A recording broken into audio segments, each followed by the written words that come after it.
जी हाँ, तो जो आपने थंबनेल पर देखा है मैं उसी पर बात करने वाला हूँ और हमेशा मैं अपने थंबनेल पर वही लिखता हूँ जिस पे मैं बात करता हूँ। वीडियो में कहीं ना कहीं वो बात होती है, इसलिए मैं वो चीज़ थंबनेल पर लिखता हूँ। आज मैं बात करने वाला हूँ ग्रो एप्लीकेशन के बारे में। ग्रो जो कि एक ब्रोकर एप्लीकेशन है, स्टॉक ब्रोकर एप्लीकेशन आप कह सकते हैं। इसने खुद का अपना फंड लॉन्च कर दिया है जो कि इंडेक्स फंड है। देखिए, अब इंडेक्स फंड है तो ज़रूर किसी न किसी इंडेक्स को फॉलो कर रहा है। किस इंडेक्स को फॉलो कर रहा है, इसकी इन्वेस्टमेंट स्ट्रैटेजी क्या होगी, आपको इन्वेस्टमेंट करना चाहिए या नहीं करना चाहिए, इन सारी चीज़ों के बारे में हम डिस्कस करेंगे।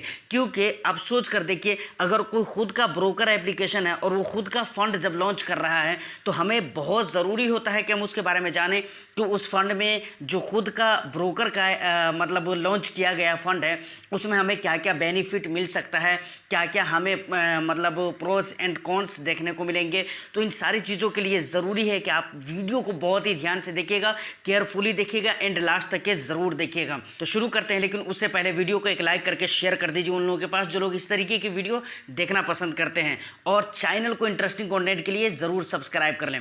सबसे पहले मैं आपको बताना चाहूँगा कि ग्रो एप्लीकेशन ने खुद का फंड लॉन्च किया है। उस फंड का नाम है grow total market index fund. देखिए, यानी कहने का मतलब है कि ये एक इंडेक्स फंड है। लेकिन अगर आप ये सोच रहे हैं कि निफ्टी 50 इंडेक्स को फॉलो करेगा या फिर सेंसेक्स 30 को फॉलो करेगा या S&P BSE 100 स्मॉल कैप वगैरह TRI जो है उन चीज़ों को फॉलो करेगा, तो ऐसा कुछ नहीं है, क्योंकि ये एक अलग ही इंडेक्स को फॉलो करने वाला है। जिस इंडेक्स को ये फंड फॉलो कर रहा है उस इंडेक्स का नाम है निफ्टी टोटल मार्केट इंडेक्स। समझ रहे कि नहीं? ये इंडेक्स कब लॉन्च किया गया था, पहले हम इसको समझ लेते हैं ताकि आगे की बात कंप्लीटली मुझे इजीली समझ में आ जाए। देखिए, ये फंड 2021 में अक्टूबर में लॉन्च किया गया था। मतलब आप सोच लीजिए, खुद इस इंडेक्स का लॉन्च होते हुए ज़्यादा टाइम नहीं हुआ है। समझ रहे कि नहीं? अब हम बात करते हैं कि आखिर ये होते क्या हैं, ये इंडेक्स क्या होते हैं। देखिए, अब इसको ज़रा समझ लीजिए। सबसे पहले आपको कुछ चीज़ें मैं समझाता हूँ जो कि आपको पता है, बहुत सारे लोगों को पता है, शायद मुझे लगता है कि वो लोग जो बहुत ही नए हैं उनको शायद पता नहीं होगा। देखिए, सबसे पहली बात, 100 टॉप की जो कंपनी होती है ना, वो होती है लार्ज कैप कंपनीज। समझ रहे कि नहीं? मार्केट कैपिटलाइजेशन के हिसाब से मैं बात कर रहा हूँ। उसके बाद 101 से लेकर 250 तक के बीच की जो कंपनी आती है उन्हें कहते हैं हम मिड कैप कंपनीज, और 251 से लेकर 500 के बीच में जो कंपनीज आती हैं उन्हें हम कहते हैं स्मॉल कैप कंपनीज, और 551 से लेकर 750 के बीच में जो कंपनीज आती हैं उन्हें हम कहते हैं माइक्रो कैप। तो देखिए, निफ्टी टोटल मार्केट इंडेक्स जो होता है, आप जैसा कि नाम से ही समझ सकते हैं कि total market index, Nifty total market index मतलब पूरी मार्केट में इसका एक्सपोजर होता है। अगर मैं आपको बताऊं तो इसका एक्सपोजर लार्ज कैप में भी होता है, मिड कैप में भी होता है और स्मॉल कैप में भी होता है। ये हर तरह की मार्केट में अपने पैसे को इन्वेस्टमेंट करता है। एक बात और भी मैं यहाँ पर कहना चाहूँगा कि निफ्टी 50 जो इंडेक्स है,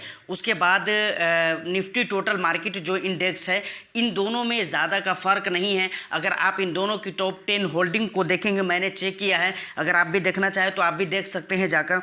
तो उसको जब आप देखेंगे तो आपको मिलेगा कौन कौन सी कंपनीज इसके टॉप 10 स्टॉक में। निफ्टी 50 के टॉप 10 स्टॉक में financial service, information and technology, FMCG, health care, construction, इस तरह की कंपनीज मिलती है निफ्टी 50 के टॉप 10 स्टॉक में।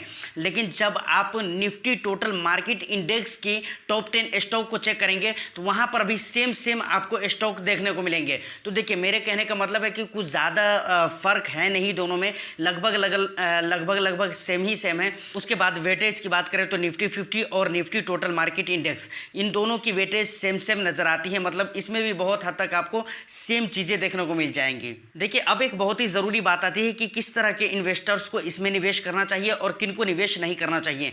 तो सबसे पहले यहाँ पर मैं ये चीज़ कहना चाहूँगा कि ये फंड जिस इंडेक्स को फॉलो कर रहा है, यानी निफ्टी टोटल मार्केट इंडेक्स को फॉलो कर रहा है, ये इंडेक्स ही अभी अक्टूबर 2021 में लॉन्च किया गया है, जैसा कि मैं पीछे ऑलरेडी बता चुका हूं। तो ये इंडेक्स ही नया है। समझ रहे कि नहीं?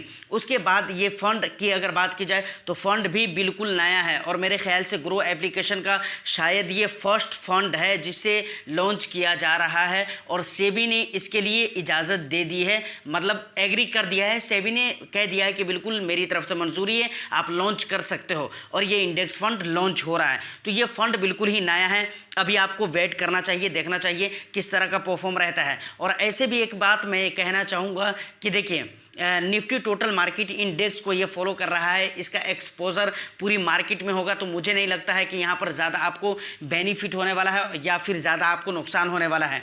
मतलब ये कहा जा सकता है कि यहाँ पर ना ज़्यादा रिस्क है और ना ज़्यादा रिटर्न्स है, बिल्कुल कंजर्वेटिव टाइप का ये रिस्क रिटर्न यहाँ पर देखने को मिलेगा। तो ऐसा नहीं है, अगर आप ऑलरेडी मिड कैप में, स्मॉल कैप में, लार्ज कैप में आप निवेश कर रहे हैं, आपकी पोर्टफोलियो में इस तरह के फंड्स हैं, तो मेरे ख्याल से कोई ज़रूरत नहीं है आपको इस इंडेक्स फंड में निवेश करने की, क्योंकि ये पूरी मार्केट में इसका एक्सपोजर है। और याद रखिए, मार्केट से उठकर आपको रिटर्न्स नहीं मिल सकते हैं, याद रखिएगा।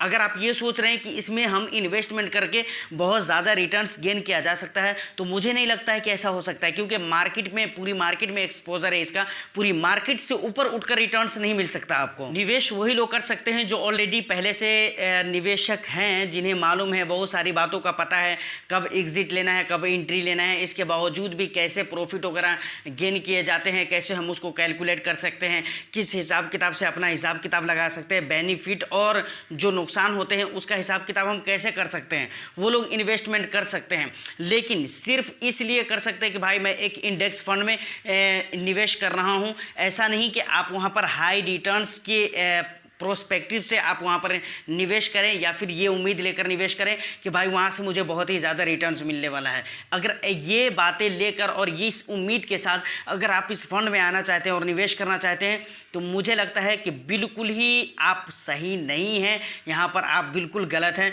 तो मेरे ख्याल से आपको देख लीजिए, आपके अपने हिसाब से है, मेरी तरफ से कोई रिकमेंडेशन, सजेशन नहीं है कि आपको इन्वेस्टमेंट करना चाहिए या नहीं करना चाहिए। बस ये मैंने आपको इन्फॉर्मेशन के लिए बता दिया है। एक बात और भी बहुत ज़्यादा गौर करने वाली है, शायद आपने सोचा है या गौर किया है या नहीं किया है, लेकिन मैं आपको बता देता हूँ। देखिए, मैं पीछे क्या बोला हूँ, निफ्टी 50 जो इंडेक्स है, सेम उसी तरीके का इंडेक्स है क्या, total market index fund, total market index, ये भी एक इंडेक्स है जिसकी अगर होल्डिंग देखा जाए तो सेम निफ्टी 50 की तरह है। तो मुझे ये बताइए कि निफ्टी 50 जो कि पुराना है, बहुत ही पुराना इंडेक्स है, लेकिन हम उसमें क्यों नहीं इन्वेस्टमेंट करेंगे? अगर हमें इन्वेस्टमेंट करना ही है तो हम निफ्टी 50 इंडेक्स को जो फॉलो कर रहा हूँ, हम उस फंड में निवेश करेंगे ना। हम क्यों निफ्टी टोटल मार्केट इंडेक्स को फॉलो करने वाले फंड में निवेश करेंगे, जबकि ये खुद फंड भी नया है और इंडेक्स भी नया है? तो भाई कुल मिलाकर अगर मेरे से पूछे तो मैं तो यही कहूँगा कि अभी आपको वेट कर लेना चाहिए। लेकिन अगर आपको मतलब इन्वेस्टमेंट करना है तो कर सकते हैं, लेकिन आप हाई रिटर्न्स की उम्मीद यहाँ से नहीं रख सकते हैं। लेकिन एक बात और भी अच्छी बात यह है कि यहाँ पर हाई रिस्क भी नहीं है, समझ रहे कि नहीं?